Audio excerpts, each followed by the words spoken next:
Welcome to the Self-Care for the Creative podcast, where we talk about self-care strategies for creatives, empaths, and highly sensitive people. I'm your host, Stefani Fryzel, aka Dylan. I'm an artist, a songwriter, and an author.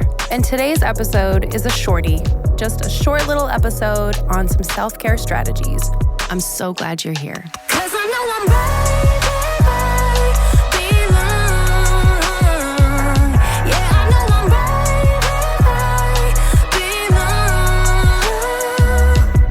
Today, we are going to talk about empaths and highly sensitive people. What are they? And what are the traits? And how can you cope? And how can you deal with this specific trait? If you are new to the empaths and highly sensitive person space and don't really know anything about it, this is a good intro episode to just get a little bit informed. And maybe if you're having a sense of like, am I an empath? Am I a highly sensitive person? This could be a great episode for you to sort of self-diagnose whether or not you think you are. A lot of creatives are, and a lot of people know already just from the jump that they're like, yep, I am 100%. And it's pretty obvious once you start going through the list and you're like, oh, dang, yep, that's me.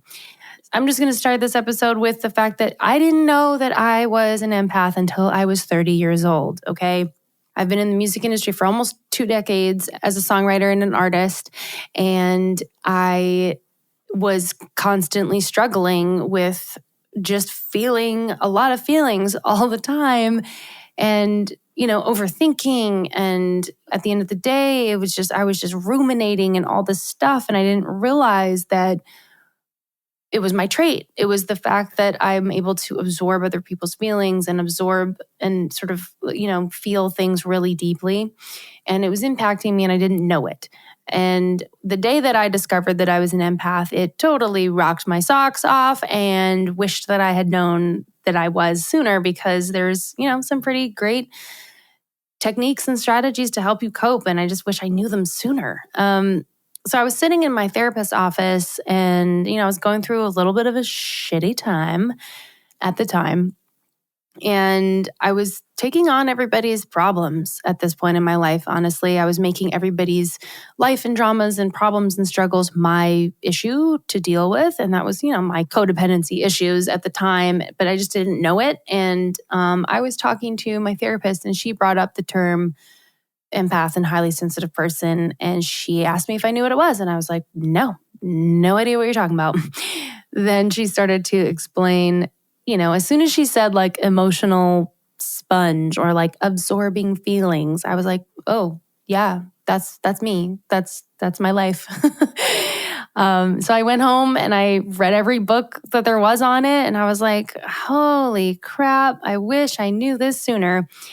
And yeah, that was a big aha moment for me. And I started to learn about myself and learn about my character trait and how to cope with it, how to recognize when it can be a problem for me and what to do about it. So for the purpose of just an introduction to this concept, I'm just going to do a broad stroke overview on what empaths and highly sensitive people are. So let's get into it. Dr. Judith Orloff, author of the Empath Survival Guide, says that being an empath and highly sensitive person are not mutually exclusive. A person can be both. Many highly sensitive people are also empaths. Both empaths and HSPs typically have a strong desire to help others, find joy in nature, and require extra downtime to unwind from all the energies they absorb throughout the day. When I first discovered that I was an empath, Dr. Orloff's Empath Survival Guide was like the Bible. It is the Bible. If you are thinking that you are one, it is the perfect book for you to check out. It'll give you the rundown. And the term highly sensitive person is still a relatively new phrase. Researched since the 90s, it was officially coined by Elaine and Arthur Aaron in 1997. Generally speaking, an HSP has a lower threshold for stimulation and requires more time to process these inputs than most people. In a nutshell, empaths and highly sensitive people are emotional sponges. We are very sensitive to stimuli. Highly sensitive people in general can be sensitive to certain things like lights, sounds, smells, chaotic scenes, anything that just has a lot of stimulus. It just goes through their nervous system and their bodies a little bit differently. And, being in chaos is going to shake that person to their core to a degree, a little bit more than the average person that doesn't have that character trait. So I love looking at this character trait as similar as like being born with blue eyes. You know what I mean? It's like, it's not your fault. You were born with blue eyes. Like it's something that scientists and researchers are still trying to figure out like where it comes from, but it can be something that you are born with genetically, and it's also something that can be developed through your environment. Studies have shown that being an empath can be part of your genetics. So it's kind of nice to look at it this way, because whether or not it's something that you created or caused, neither is your fault. It's like being born with blue eyes. It's not your fault that you're an empath. It's not it's not your fault that you have sensitivity, and so we can be labeled as too sensitive and, sort of shamed for these things. But at the end of the day, it ends up making us great creators, great artists, great writers. And that's why we think and feel so deeply. And that's why we are amazing at what we do. So sometimes, at least before I realized I was an empath, I used to think of myself as something's wrong with me. Like I remember being a kid and my friends were like, "You think too much." and I was just like, "Yeah, but I don't know how to not think so much. Like, this is just who I am. Like this is how I operate. It's my operating system. It's the way that it's the lens that I see the world. Like, it's just part of my core." So I remember growing up and thinking something was terribly wrong with me, because like all my other friends were just not coping with things the same way. They were just like, "Oh, just don't think about it," or whatever, move on with life. And, even up until my 30s and early 30s, I was, feeling really weird about how I was processing things. And, my husband doesn't, think and feel to the depth and degree that I do. So I noticed that at the end of his day, it's very easy to just, plop on the couch and whatever. And I'm just like, how are you not debriefing the day for 6 hours? Let's go through the rundown of the character traits of empaths and highly sensitive people. All right. I'm going to fire hose you with some traits. And if anything rings a bell, you might be one. Okay, here we go. Deeply caring, emotionally intelligent, emotional sponge. Ding, ding, ding, ding, ding. That was always me. Extremely observant and aware, feels others' emotions intimately, has trouble distinguishing someone else's emotions and discomfort from their own. Yep. Highly sensitive to physical stimuli, highly intuitive, maybe introverted or extroverted, likes nature, quiet environments, needs a lot of alone time. A lot of alone time. Often accused of being too sensitive or overthinking. That was me.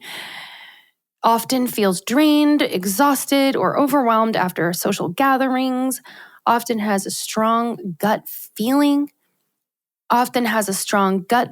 or intuition about certain situations, picks up subtle cues and nuances, senses subtle energies, upset by violence or cruelty of any kind, feels and thinks more deeply than others.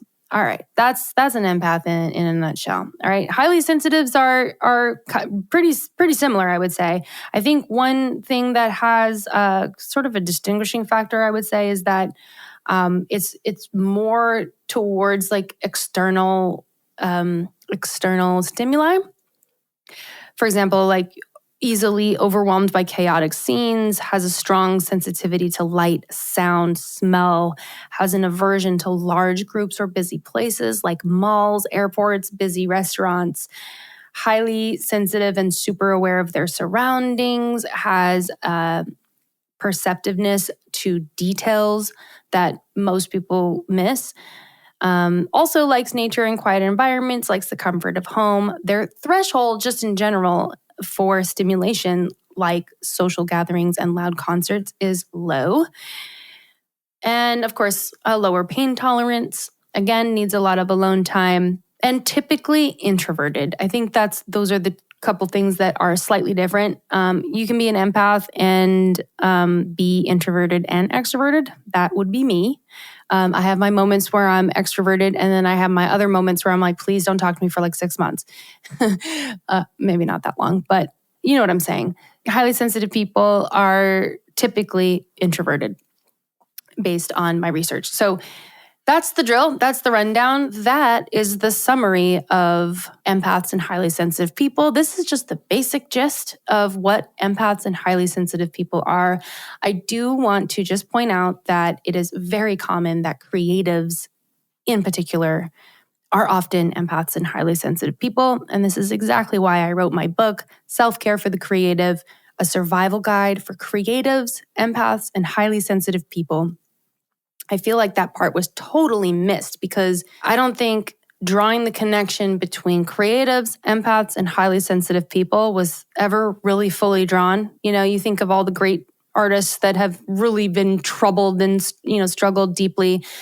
They were empaths. They were highly sensitive people. And like, how come no one's really, drawn the correlation between these three things? Like, I'm speaking to creatives that are empaths and highly sensitive people. And so if you think this is you, this book is definitely for you. It speaks to the artist lifestyle through the lens of an empath or highly sensitive person. So check it out. I'm going to include some resources in the show notes. If you're feeling like after I read that list, you're like, holy crap, that's me, and you're having the moment that I did a few years ago, then I'm going to put some things in the show notes that are going to change your life. And let me know how your empath discovery journey goes. All right, stay tuned for more episodes. 'Cause I know I'm ready.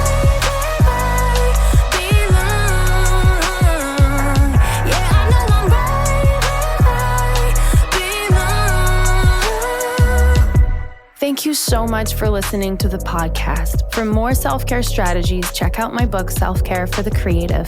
And if you're an up-and-coming artist, songwriter, or music producer, come join us at the Songwriter Series.